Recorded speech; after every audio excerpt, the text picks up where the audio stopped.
Syria has accused Washington of illegally plundering its wealth and strategic resources in a letter to the UN demanding compensation from the U.S.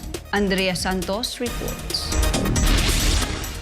Syria has told the United Nations that the United States should pay for taking their oil and breaking international laws, and that the U.S. has troops in their country without permission and is taking their natural resources like oil and gas.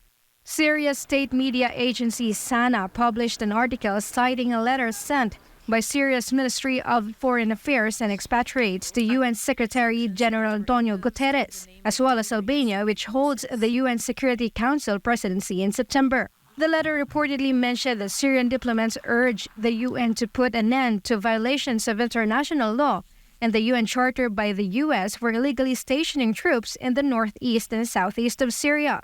The Syrian ministry claimed that the U.S. and some groups are harming their country by taking valuable resources. They say this has cost them about $115.2 billion from 2011 to 2023.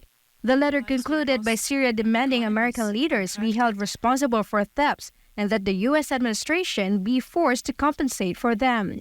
The Foreign Ministry also wants the U.S. military to leave Syria and give control of the oil and gas back to the Syrian government. General Mark Milley, who leads the U.S. military, said recently that they will stay in the Middle East, including Syria. He said the U.S. is worried about groups like ISIS and wants to protect their interests, including oil. The conflict in Syria started in 2011 when some opposition groups protested against their president Bashar Assad. In 2015, Russia joined the fight against the Islamic State, or IS, formerly known as ISIS. The U.S. military started fighting IS a year before, but without Syria's invitation. Reporting, this is Andrea Santos, SMNA News. Chile's President Gabriel Boric marked the 50th anniversary of a military coup which ousted elected President Salvador Allende and brought General Augusto Pinochet to power. Meanwhile, two Chilean congressmen have urged the United States to formally apologize and provide economic preparations for its role in the said coup. Francine Sagarino has the details.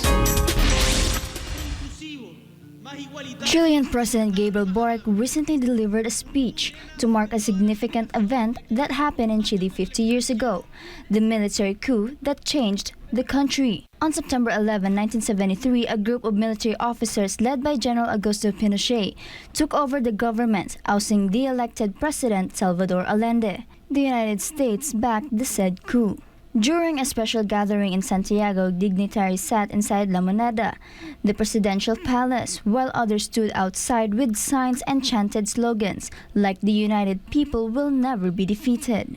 President Boric talked about the importance of remembering those who defended the country's laws and constitution when the coup happened. At that time, the military used planes, tanks, and guns to take control, which was an act of betrayal and rebellion. Boric also mentioned the need to appreciate the help Chile received from other countries during those challenging days. He said that the coup led to serious human rights violation against the people of Chile. The military coup in 1973 marked the start of General Pinochet's 17 rule, during which about 40,000 people were either arrested, tortured, or disappeared. Meanwhile, two Chilean congressmen have urged the United States to formally apologize and provide economic reparations for its role in the said coup. The two lawmakers conveyed their demands by sending a letter to U.S. President Joe Biden that was delivered through the U.S. Embassy in Santiago, Chile. Reporting, this has been Francine Sagarino, SMNI News. Iran's foreign ministry spokesperson criticized the presence of the United States military in the Middle East and urged them to move out of the continent as soon as possible. Daniela Paulite has the details. The military presence of the United States in the Middle East is damaging the peace and stability in the region. This is what Iranian Foreign Ministry spokesperson Nasser Kanani said at a press conference recently held in Tehran. According to the spokesman, interference by external forces, especially the United States in the Middle East, is not conducive to regional deployment. He also stressed that regional security should be jointly maintained by countries in the region, as the United States is only serving its own interest. He then called on the U.S. military to withdraw its troops from the Middle East as soon as possible. نیروهای نظامی امریکا در منطقه هیچگاه به دنبال تامین ثبات و امنیت نبودند و در هر منطقه‌ای هم که حضور پیدا کردند، در هر کشوری که حضور پیدا کردند، نه تنها کمکی به تحکیم صلح و ثبات نشد، بلکه زمینه ساز ایجاد بی‌ثباتی و ناامنی در اون کشور و در اون منطقه شد. بنابراین Asked about the late progress regarding the resumption of the implementation of the Iran nuclear deal, Kanani said the road to negotiations is not close, and Iran will continue to seek the lifting of illegal sanctions imposed by the United States. He also said that the U.S. imposed such illegal sanctions to safeguard its national interest. The nuclear deal refers to the Joint Comprehensive Plan of Action, or JCPOA. This deal was signed with world powers in July 2015. The deal aims to put some restrictions on its nuclear program in return for the removal